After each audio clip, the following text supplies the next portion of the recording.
Folio. Okay, so CrossFit Avon Paleo Challenge. Gonna talk to you a little bit about why we're doing it, and then gonna ask you what your kind of perceptions of what is healthy foods at the moment, for those of you who aren't doing paleo already. And then I'll explain a few different concepts to you, which will probably be new to some of you. And then I'll tell you a little bit more about the paleo, and then we'll work out how we're actually all going to do it together. So the first thing we're going to just briefly have a look at is CrossFit has like this hierarchy of efforts in fitness, and what we've spent loads of time doing so far is this middle bit, which is metabolic conditioning. So all your workouts, all your metcons that we do come into this category. And CrossFit teaches that the foundations actually of this pyramid should be nutrition. So some of you are already doing paleo, but some of you aren't. And it's you should be laying the foundations of good nutrition for a number of reasons. Number one, long-term health. Yeah. So if you eat right, you're going to reduce all your chances of disease and so on. Number two, you're going to get in better shape, so you're going to burn body fat. And number three, your athletic performance is going to improve as well. So if you can get good foundation in nutrition, you're going to be able to work harder and work out, you're going to get stronger quicker, do quicker times, all that kind of stuff. So we've gone straight in it here for lots of you, but it doesn't mean it's too late to go and further underpin it. So we can add the nutrition in now. And then you've got gymnastics, which we've started to do a little bit of. And then your weightlifting, which you've already been doing a fair bit of. That's like the strength work, looking at the power lifts, like the deadlifts and the snatch and the clean and stuff like that. And then sports, it's the top of that pyramid. So you can lay the foundations of nutrition, improve your fitness with metabolic conditioning, get more control of your body with the gymnastics, get stronger through the weightlifting, and then sport to just apply all that fitness and add even more variety.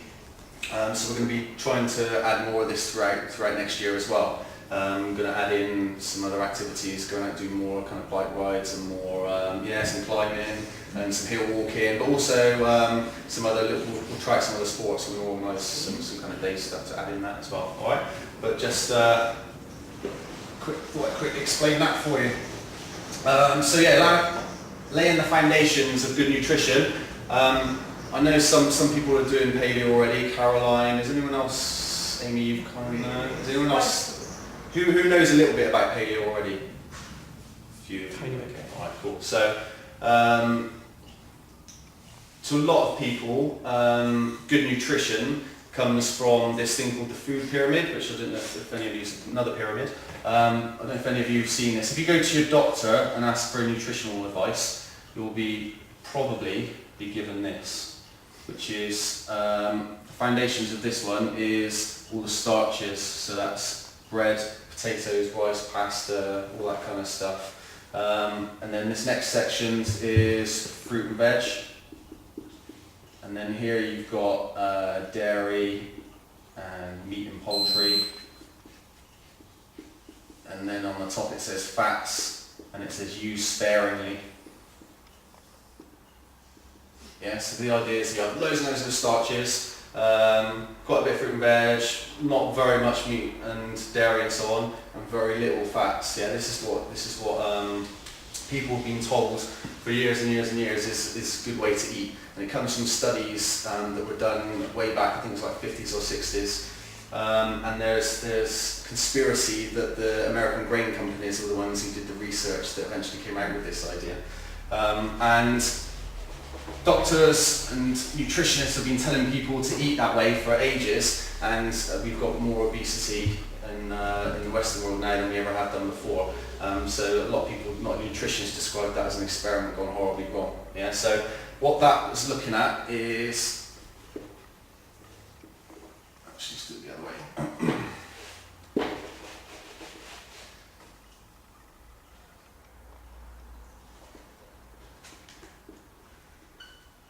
So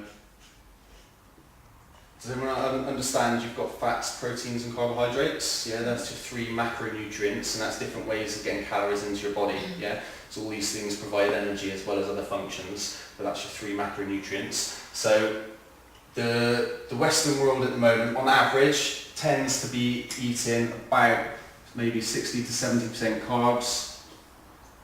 I think it was like 10 to 20% protein, and then 0 to 5 or 10% fat, yeah? And that's what we've been told to eat for quite a long time. Western world at the moment. Okay,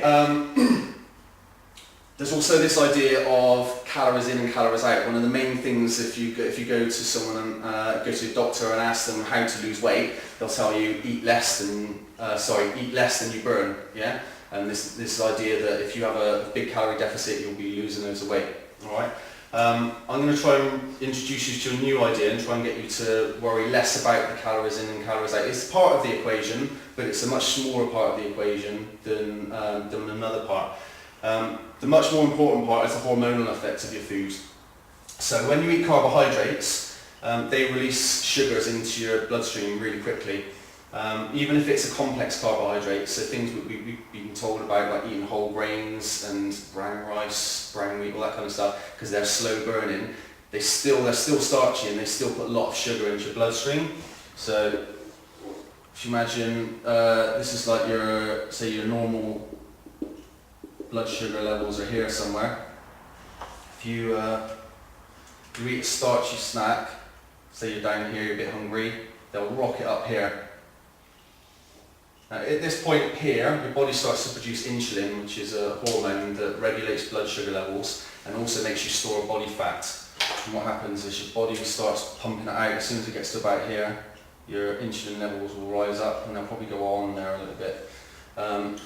So if you can keep your sugar levels more within these realms here, then you'll have less insulin in your bloodstream, yeah? And less insulin means you'll be storing less body fat. So when you eat loads of carbohydrates, you get loads of insulin, so the hormonal response to carbohydrates is insulin, fat storage, yeah? Okay, when you eat protein, there's a different hormone that your body tends to produce, which is called glucagon. And glucagon is a fat mobilization hormone. So when you eat protein, your body produces glucagon and actually mobilizes fat cells, which your body can then use for energy. So that has pretty much the opposite effect to the carbohydrates. And fats, they're neutral hormonally. So they don't directly make you produce insulin or glucagon, but what they do is slow down the release of carbohydrates. So indirectly, they do have an effect similar to protein. So you release your sugar slower from your carbohydrates, therefore less insulin because your sugar levels go up slower rather than rocketing up. Does that make sense? Yeah, I'll explain that. Yeah, so the hormonal effect of your food. Studies have shown that if you massively cut the amount of calories that you eat, your metabolism will just slow down. So your body, through the survival mechanism that we've built up through evolution, the times were scarce. If hunter-gatherer people didn't have much food available, then the bodies through hundreds of thousands of years of evolution learned to just burn less calories so that they could survive. So just eating less calories isn't going to keep metabolism high. Whereas if you can change the hormonal effect of your foods, then you're going to control how much fat your body is storing. Yeah, does that make sense?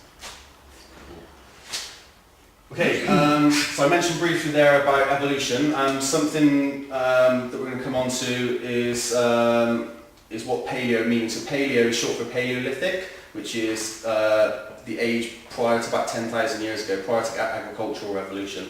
So about 10,000 years ago, roughly, agricultural revolution happened, man learned to farm, and then we've started all of a sudden having loads more farms products in our, well, there was no farm products before, but we've started having farm products in our food. So all the stuff that we grow in fields, so all your grains, rows and rows of potatoes, all that kind of stuff, all your starchy carbohydrates, prior to 10,000 years ago, they just wouldn't have been available in the quantities that we have now. Yeah. So even though 10,000 years ago seems like quite a long time in our terms now, in terms of evolution, it's like blink of an eye, it's nothing. So our bodies haven't adapted to the new diet of farmed products. So paleo diet seeks to try and get you to eat the way that our hunter-gatherer ancestors would have eaten and that we're genetically predisposed to be eating, which also fits in nicely with all this stuff as well, about the carbs and proteins and fats. So